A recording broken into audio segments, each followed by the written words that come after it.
Friends, welcome to my kitchen.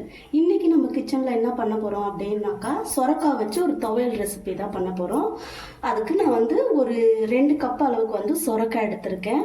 ஒரு கொத்து கறிவேப்பிலை, ஒரு 2 சில்லு அளவுக்கு, சின்ன சில்லு 2 சில்லு அளவுக்கு தேங்காய் எடுத்திருக்கேன். ஒரு சின்ன துண்டு இஞ்சி எடுத்திருக்கேன். பச்சை மிளகா ஒரு 6 மிளகா எடுத்திருக்கேன். பூண்டு ஒரு 6 பூண்டு எடுத்திருக்கேன். தோலோட போடுங்க, அதான் நல்லா டேஸ்ட்டாக இருக்கும்.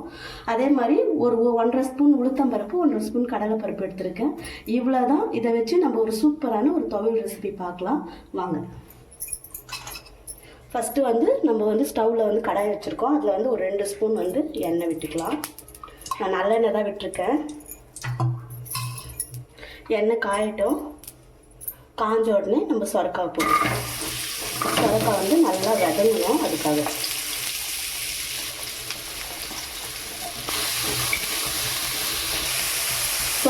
சொரக்காய் இப்போ நம்மளுக்கு வதங்கிட்டு இருக்கு.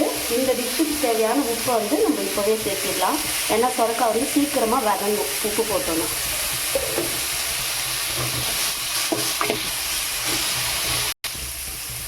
இந்த அளவுக்கு வேணும்னா போடுங்க. நல்லா கலர் சேஞ்ச் ஆகிட்டு பாருங்கள். இதுக்கு நம்ம தனியாக ஒரு பிளேட்டில் எடுத்து வச்சுட்டு இப்போ அதே கடாயிலே இன்னும் ஒரு ஸ்பூன் எண்ணெய் விட்டுப்போம். எண்ணெய் கொஞ்சம் சூடாகட்டும். நம்ம உளுத்தம்பருப்பு கடலைப்பருப்பு எடுத்து வச்சுக்கோங்க, அது போட்டுக்கலாம். இது கொஞ்சம் ஃப்ரை பண்ணிக்கலாம்.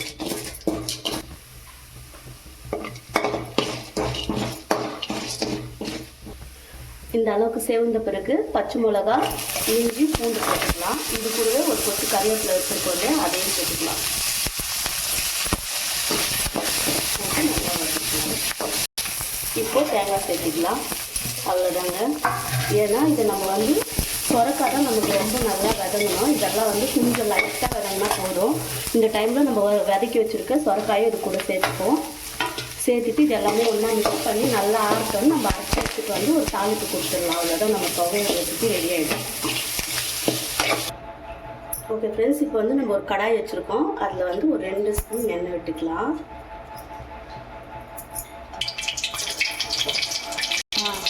எண்ணெய் காஞ்சிடுச்சு. கொஞ்சோண்டு கடுகு, கொஞ்சமாக சீரகம் போட்டுக்கலாம். இதிலே கொஞ்சமாக பெருங்காயம். ஏன்னா நமக்கு இது சொரக்காய் கொஞ்சம் கோல்டுன்னு சொல்லுவாங்க. அதனால கொஞ்சமாக பெருங்காயம் ஆட் பண்ணிக்கலாம்.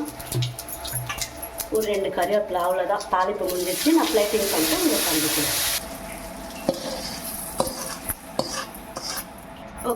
ஓகே ஃப்ரெண்ட்ஸ், இங்கே பாருங்கள். இன்றைக்கி சூப்பராக அட்டகாசமாக நம்ம ஒரு துவையல் ரெசிபி பண்ணியிருக்கோம். இதில் ரைஸோடு நான் வச்சுருக்கேன். இது இட்லி, தோசை, பூரி, சப்பாத்தி எதோட வேணாலும் சூப்பராக அட்டகாசமாக செட் ஆகும். நீங்களும் ட்ரை பண்ணி பாருங்கள். இது ரொம்பவே சூப்பராக இருந்துச்சு. நான் இதில் கொஞ்சோண்டு நல்லெண்ணெய் விட்டு சாப்பிட போகிறேன். வாங்க ஃப்ரெண்ட்ஸ், எல்லோரும் இன்றைக்கி ரொம்ப அட்டகாசமான ஒரு ரெசிபி சாப்பிடலாம். ஓகே, பாய்.